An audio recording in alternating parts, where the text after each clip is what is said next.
everybody, welcome to my kitchen. I'm Sarah Ann Bale. Today, we're making mashed potatoes and we're gonna make them easy peasy scrumptious. The secret to any perfect mashed potato is a perfectly cooked potato. We want mashed potatoes, not mushed potatoes. If you've ever had gummy or kind of slimy potatoes, that means the potatoes were overcooked before they were mashed. If you need a demo for the perfectly cooked potato, it's actually in our salad episode, which you can find right here. This is a perfectly cooked potato. You still want it to have some bite to it. You want a little bit of texture. It's nice and tender.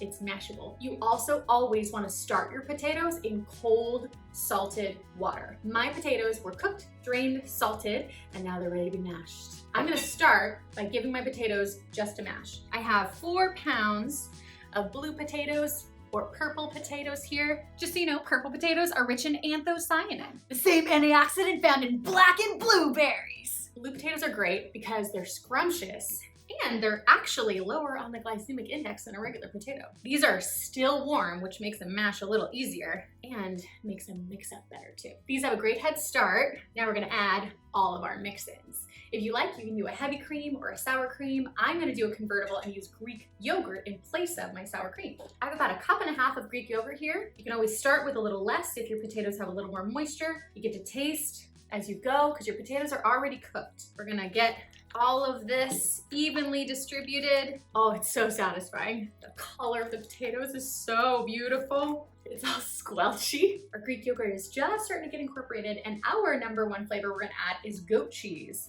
If you wanted, you could do a cream cheese. You could leave it out completely, but I love goat cheese, so I'm gonna use goat cheese. I still have the skins on all my potatoes. They add a lot of texture and that beautiful purple color. Before we add anything else, we're gonna taste. We already salted our potatoes when we cooked them, so we don't need any extra salt now, but we are gonna add more flavor. I have 6 cloves of garlic here that I popped in the microwave with just 4 tablespoons of butter on half power for 2 minutes. That made our garlic break down, so it's literally gonna mash through our potatoes and give us super duper garlic butter. For 4 pounds of potatoes, I'm literally just gonna add 4 tablespoons of butter. You can always add more later if you want. You can do the same technique using olive oil if you want to. Then you have garlic olive oil. Because our garlic is cooked, it's literally just gonna mash right into our potato. People add too much extra butter to their potatoes because they're not already seasoned. If your potatoes aren't tasty, a lot of people make the mistake of being like, oh, more butter, more cream. But if your potatoes are already yummy, you just need enough extra to pull it together. For a little bit of herbaceousness, I'm gonna add some rosemary. I have just 1 sprig here, right from my garden. I'm gonna pull backwards to get all those little bits off. Just do a quick chop. If you make these ahead of time, you can always reheat them, and just in case they dry out, a little bit of stock is a great way to revamp that moisture. If you want, you can peel your potatoes. You could always rice them. Please do not put them in the blender. That's how you get that really slimy potato. Just to make sure there's enough seasoning in there, we're gonna taste her one more time. It's perfect. The Greek yogurt amplifies the goat cheese, so we don't need any extra fat in here. We just got 4 tablespoons of butter, but it still tastes so rich and delicious. Only thing that could be sweeter than this is literally sweet potatoes, and we're gonna do a vegan sweet potato mash.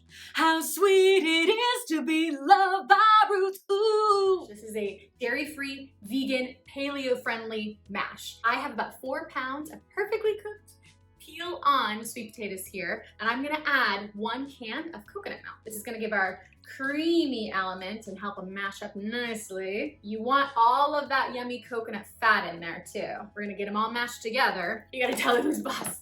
I've even done half sweet potato, half pumpkin. You can mash up whatever you want. You could do carrots in here. You could do regular potatoes and parsnips. That sweet potato color is just the color of autumn. That's got a good head start, so we're gonna add some more of our flavors. To give some butteriness without using butter, we're actually gonna put tahini in here. I have about 1/4 cup of really, really good tahini. It's not gonna taste like sesame. It's just gonna taste nutty and buttery inside of our sweet potatoes. That richness is also going to play up the natural sweetness too. These are kind of that sweet and savory dance. The texture of these is perfect.